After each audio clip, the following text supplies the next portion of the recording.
20-ാം ദിവസം യാത്ര. കാറ്റുപോലെ സ്വതന്ത്രനായൊരു മനുഷ്യൻ താൻ കടന്നുപോകുന്ന വഴികളിലെല്ലാം സന്തോഷത്തിൻ്റെ വിത്തുകൾ പാകുന്നതാണ് ചാർലി എന്ന മലയാള സിനിമയുടെ പ്രമേയം. ചാർലിയുടെ യാത്രകൾ വെറുമൊരു സഞ്ചാരമല്ല, മറിച്ച് അത് ജീവിതത്തോടും ഈ ലോകത്തോടും അയാൾ പുലർത്തുന്ന അതിരുകളില്ലാത്ത സ്നേഹത്തിൻ്റെ അടയാളപ്പെടുത്തലാണ്. അയാളുടെ യാത്രകൾ എപ്പോഴും മറ്റുള്ളവരുടെ ജീവിതങ്ങളെ സ്പർശിക്കുന്നുണ്ട്. മരണത്തിൻ്റെ വക്കിൽ നിൽക്കുന്നവർക്ക് പ്രത്യാശ നൽകാൻ അയാൾക്ക് കഴിയുന്നുണ്ട്. തകർന്ന ബന്ധങ്ങളെ വിളക്കി ചേർക്കാനും ഒറ്റപ്പെട്ടു പോയവർക്ക് കൂട്ടിരിക്കുവാനും അയാൾ തൻ്റെ യാത്രക്കിടയിൽ സമയം കണ്ടെത്തുന്നു.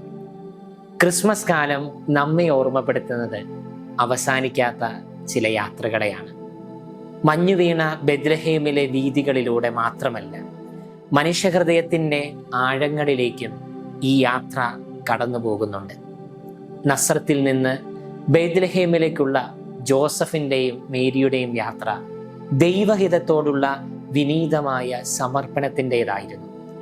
കിഴക്ക് നിന്നും പുറപ്പെട്ട ജ്ഞാനികളുടെ യാത്ര സത്യത്തെ തേടിയുള്ളതായിരുന്നു. ഇടയന്മാരുടെ പുൽക്കൂട്ടിലേക്കുള്ള യാത്ര ഭയത്തിൽ നിന്നും വിശ്വാസത്തിലേക്കുള്ള യാത്രയായിരുന്നു. ലോകം തിരസ്കരിച്ചവർക്ക് സ്വർഗം നൽകിയ ആദരവിലേക്കുള്ള യാത്ര. നമുക്ക് എങ്ങനെ ഈ യാത്ര തുടരാം? ക്രിസ്മസ് മുന്നോട്ട് വെക്കുന്ന ചോദ്യം ഇതാണ്.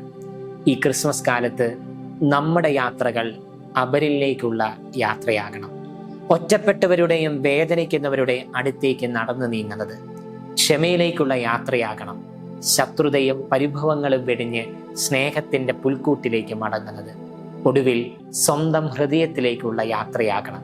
ഉള്ളിലെ അന്ധകാരങ്ങളെ നീക്കി നന്മയുടെ നക്ഷത്ര വെളിച്ചം കണ്ടെത്താൻ കഴിയുന്നത്. ഈ ക്രിസ്മസ് കാലത്ത് യാത്ര ചെയ്യാൻ നമുക്ക് കഴിയട്ടെ, ദൈവത്തിലേക്കും മറ്റുള്ള മനുഷ്യർക്കിടയിലേക്കും നമ്മിലേക്ക് തന്നെയും. ആമേൻ.